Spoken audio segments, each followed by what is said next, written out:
बहुत समय पहले की बात है। भारत के एक छोटे से हरे भरे गांव शांत नगर में 3 दोस्त रहते थे, रमेश, सुरेश और दिनेश।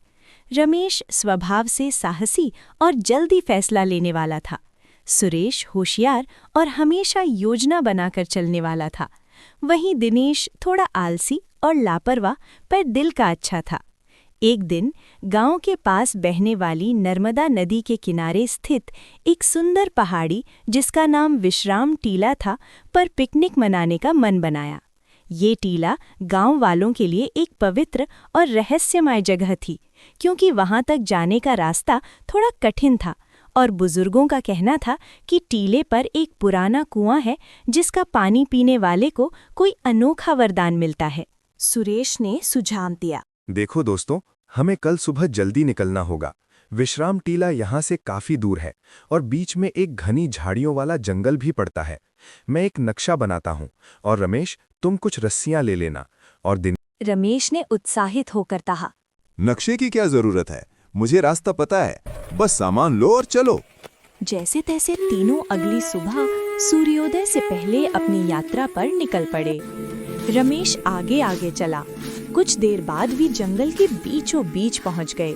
रमेश ने सोचा कि वो टीले के पास से गुजरने वाली छोटी पगडंडी को जानता है, पर जल्द ही वो एक उलझे हुए रास्ते पर पहुंच गया, जहां से आगे बढ़ना मुश्किल था। रमेश ने जोर से चिल्लाया, ओह, मैं रास्ता भूल गया। सुरेश तुरंत रुका।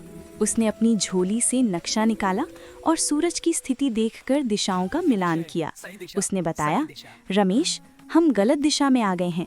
हमें यहाँ से पश्चिम की ओर जाना होगा, नहीं तो हम टीले के बजाय सूखी घाटी में पहुँच जाएंगे। रमेश को अपनी गलती का एहसास हुआ और वो सुरेश की बात मान गया। अब सबसे बड़ी चुनौती आई। उन्हें एक गहरी खाई पार करनी थी, जिसकी ऊपर एक पतला और पुराना लकड़ी का पुल था। मैं यह पुल पार नहीं कर सकता। रमेश ने अपने साहस का इस्तेमाल किया। उसने अपनी लाई हुई मजबूत रस्सी का एक सिरा अपने कमर से बांधा और दूसरा सुरेश को थमा दिया। वो सावधानी से पुल के उस पार। तीनों दोस्त आखिरकार विश्राम टीला पर पहुंच गए। वहां सचमुच एक पुराना कुआं था। उन्होंने उस ठंडे मीठे जल को पिया, जो उन्हें वरदान की तरह लगा। ये जल उन्हें कोई जादुई शक्ति नहीं दे रहा था, बल्कि ये उन्हें उनकी एकजुटता, साहस और बुद्धिमत्ता की बल पर मिली सफलता का प्रतीक लगा। उन्होंने एक दूसरे को देखा और हंसते हुए पिकनिक का भोजन साझा किया। वे समझ गए